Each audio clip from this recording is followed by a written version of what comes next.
Por otro lado, en esta misma audiencia, Juan Martín contó que él supo del secuestro de un grupo de militantes que compartían militancia con él en la Juventud Peronista, que sus secuestros se produjeron la misma semana y relacionó el secuestro de Carlos Juan Salim con el de los casos de los que voy a hablar ahora, que son el secuestro de Claudio Alberto Slemenson, Raúl Hugo Daniel Trenchi, Amalia Clotilde Moabro, Héctor Mario Patiño. Casados, no eran de Tucumán, pero estaban viviendo aquí en el año 1975,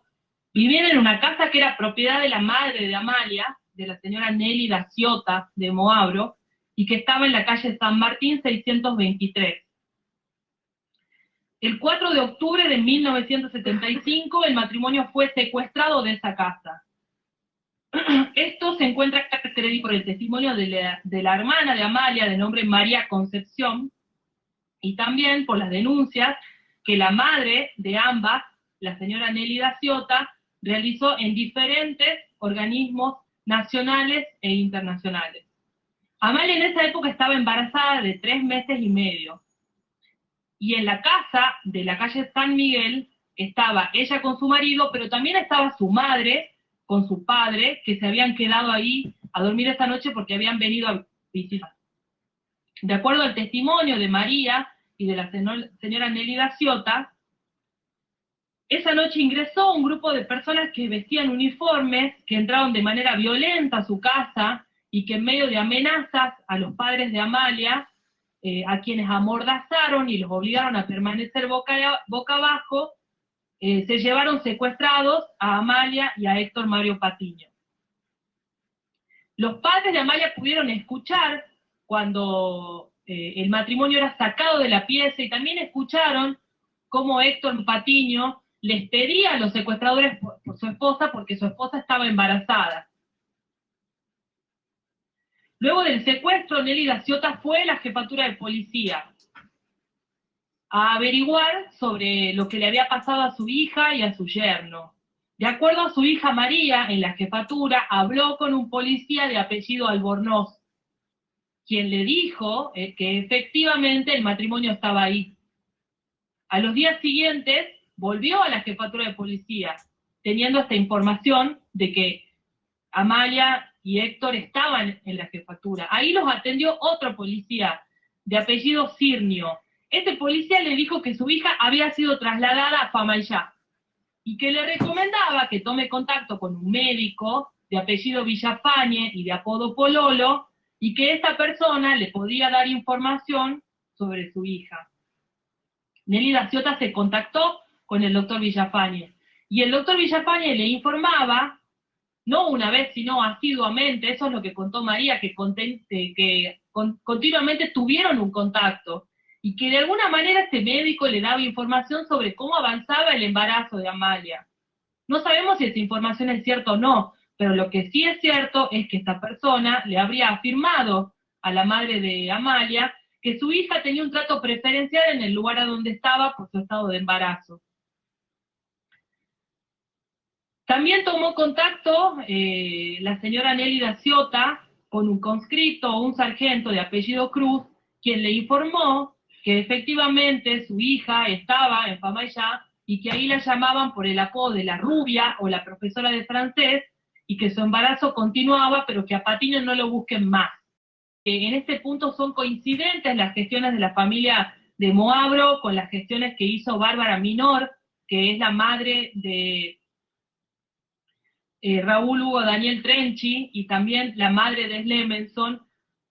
Este grupo de madres se encuentra buscando a sus hijos en la jefatura de policía, y a partir de ese encuentro, que se produce unos días posteriores al 4 de octubre del 75, establecen una relación en la cual se daban información mutuamente y se colaboraron en la búsqueda de sus hijos. Es llamativo, o en realidad no sé si esa es la palabra para calificarlo, que en todos los habeas corpus que presentaron por este grupo de personas, la familia le decía al juez que su familia, que Claudio Alberto Slemenson, que Raúl Trenchi, que Amalia Moabro y que Héctor Patiño estaban en Famaillá. Le dijeron al juez Mario Martínez: por favor, constate si mi hija está en la base operativa de Famaillá. Eso dice el habeas corpus que presentó la señora Nelly da Ciotta en octubre del 75, el 7 de octubre del 75. Y si no está ahí, constate si está en la Policía Federal o en la Jefatura de Policía de la provincia. Exactamente las mismas recomendaciones son hechas por la familia de Slemenson, por su madre, Aida Wilber, en el habeas corpus que presentó por su hijo, y también por Bárbara Minor en el habeas corpus que presentó por su hijo. Todos le pidieron a Mario Martínez que se constituya en Famaillá. En los habeas corpus hay un acta de constatación en donde supuestamente el juez concurre con su secretario a Famaillá y le dice a estas familias que ahí no había nada, pero todos sabemos que ahí sí había algo, y que efectivamente, si la justicia hubiera actuado, podrían haber encontrado, se podría haber sabido qué es lo que estaba pasando en Famaillá al mismo momento en que la familia lo estaba denunciando. La fecha probable del parto de Amalia Moabro era abril del 76, pero la familia se enteró que en febrero de ese año había sido levantada este centro clandestino que funcionaba en la escuelita de Famaillá, por lo cual perdieron esperanzas de saber de su hija. La señora Nelly da Ciotta fue una de las fundadoras de Abuelas de Plaza de Mayo, así lo contó su hija María acá cuando prestó declaración, y también se encuentran en el expediente agregadas fotocopias de muchísimas denuncias, publicaciones en diarios solicitadas, cartas al exterior, viajes al exterior que realizaron este grupo de madres, ninguna por supuesto con respuesta, y la señora Ciotta falleció sin poder llegar a este proceso, ni saber qué es lo que pasó con su hija o con su nieto. Claudio Alberto Slemenson, era oriundo de la capital federal, de acuerdo a lo que declaró su hermana melliza, su hermana Adriana Slemenson, era un dirigente nacional de la UES, de la Unión de Estudiantes Secundarios, y estaba en la rama juvenil del Partido Auténtico. Había venido a Tucumán en octubre de 1975 en una gira oficial, así lo dijo ella, en la cual él estaba dejando su cargo en la UES porque había egresado del Colegio Nacional y estaba por ingresar a estudiar agronomía en la UBA, en la Universidad de Buenos Aires. El 4 de octubre se realizó un acto en un club que Adriana no pudo precisar cuál era, y en ese acto Claudio se encontró con Raúl Trenchi, que lo invitó a almorzar. Lo que ellos no sabían es que en la casa que Trenchi compartía con Nora Montesino, había una comisión policial que estaba esperando para secuestrarlos. Nora Montesino prestó declaración el 19 de abril del 2013 en el marco de la mega causa Arsenales 2, Jefatura 2, y esa declaración se incorporó en este proceso. Ella contó en esa oportunidad que el 4 de octubre de 1975 ella estaba en su casa con su hijita, esperando que vuelva su marido, que ella no sabía que su marido había invitado a Slemenson a almorzar, y que en ese momento ingresó un grupo de personas vestidas de civil que portaban armas, y que en la cocina comenzaron a interrogarla, y que ella después supo que esta persona que la interrogaba era Sánchez. Y ella lo supo porque ella también fue secuestrada en el año 76. Y estando secuestrada en el año 76, conversó otras cosas con Sánchez y supo que era la persona que había estado en su casa y que fue el que secuestró a su marido, Claudio Slemenson. Lo describió a Sánchez. Dijo que era una persona baja, de tez oscura, pelo corto, y que siempre estaba con las manos en los bolsillos. Dijo Nora que los secuestradores, después de revisar la casa, la encerraron en el baño, a ella con su hija, a la espera de que llegue Trenchi. Trenchi se movilizaba en una camioneta rastrojera y llegó junto con Slemenson a la casa, pudo escuchar los gritos de Trenchi cuando era secuestrado y después se enteró de que junto con Trenchi estaba Slemenson. Adriana Slemenson contó acá que la familia se enteró 2 días después del secuestro de Claudio, y que su familia no entendía qué pasaba, porque ella dijo, en esa época nosotros no teníamos idea de la desaparición. La gente se moría o estaba detenida. Era ver si alguien estaba detenido en un penal hasta que finalmente empiezan a llegarles informaciones sobre el centro clandestino de la escuelita de Famaillá. Este testimonio de Adriana Levenson es importante porque marca de alguna manera la diferencia de lo que ocurría en Tucumán, en el cual la práctica de la desaparición forzada estaba institucionalizada, de lo que pasaba en el resto del país. Adriana también contó que sus padres viajaron a Buenos Aires y, en manera coincidente con María Moabro, dijo que estando en la jefatura, este grupo de madres se conoció y que juntos emprendieron la búsqueda de sus hijos, en el grupo en el que se sumó Bárbara Minor, que era la madre de Trenchi, que también fue secuestrada y hoy está desaparecida, y su secuestro se produjo en el año 1976. Nora Montesino recordó en su testimonio que el grupo operativo de la policía, el que realizó secuestros de este grupo de personas a donde estaba Sánchez, también estaba formado por un policía que le decían Cordobés y a otra persona a quien mencionó como Flores, además de, por supuesto, el propio Albornoz. En noviembre de 1975 se produjo el secuestro de Gustavo Enrique Holkins, que es el caso 203 de este juicio. Gustavo Enrique Holkins, además de declarar en este proceso, ya había prestado declaración anteriormente en el juicio de Jefatura de Policía 1, y esa declaración se incorporó a este proceso. En sus declaraciones contó que fue secuestrado los primeros días de noviembre de 1975,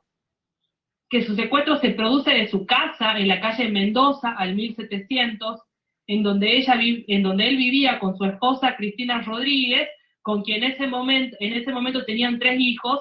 y él en esa época era operario de la empresa Robert Bosch.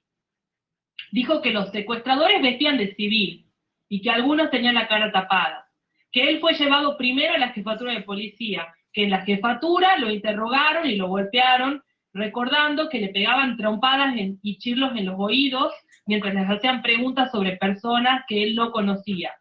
Ahí también, dijo Holkins, le realizaron simulacros de fusilamiento. Al tercer día de estar en la escuela, lo llevan a una oficina a donde él, por abajo de la venda, puede ver escrito en un acrílico el nombre de Roberto Albornoz. Desde la jefatura, Holkins es llevado a Famaillá, a la escuelita de Famaillá. Él sabe que estaba en la escuelita de Famaillá porque puede ver una pizarra, y además Holkins, en los años 80, participó junto con la CONADEP y la Comisión Bicameral de un reconocimiento en la Escuela Diego de Rojas, en donde terminó de confirmar que este es el lugar a donde él había estado secuestrado. Dijo que estuvo en una habitación con 5 o 6 personas más, que estaban todos tirados en el suelo, y recuerda que en ese lugar le pusieron una venda distinta de la que tenía en la jefatura, que era una venda en donde abajo de la venda tenía apósitos en los ojos. Dijo que en ese lugar las torturas se realizaban en un lugar diferente del lugar a donde estaba secuestrado. Que además, mientras lo torturaban, había una persona que le revisaba el pulso y de alguna manera controlaba que esté en condiciones de seguir siendo sometido a torturas, y que los interrogadores eran personas que tenían tonadas porteñas. Que en ese lugar le daban de comer una sola vez por día, y que los guardias de ese lugar tenían tonada litoraleña, que por lo tanto él supuso que eran de la gendarmería, porque además se apodaban como el Flecha, el Niño, el Indio. También dijo, y eso es coincidente con un montón de testimonios de personas que estuvieron en Famaillá, que cuando torturaban a las personas ponían música a todo volumen. El tribunal recordará que en la inspección ocular hubo un testigo que señaló, que era el señor Vázquez, a dónde estaban los parlantes por donde salía la música. En ese lugar, dijo Holkins, él compartió cautiverio con Claudio Slemenson, a quien en su primera declaración nombró como Lemenson, es decir, fonéticamente suena igual que Slemenson, pero fue escrito de otra manera en esta denuncia. Que Slemenson conversaba con un conscripto que estaba también secuestrado en Famaillá, que decía que era un soldado desertor,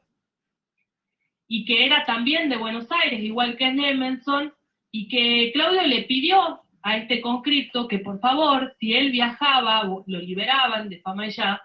que vaya a su casa y cuente que él estaba bien y que estaba en ese lugar. Dijo que Clemenson estaba muy ensangrentado y que tenía la cabeza vendada y que lo torturaban todos los días, que al cuarto día no lo escuchó más.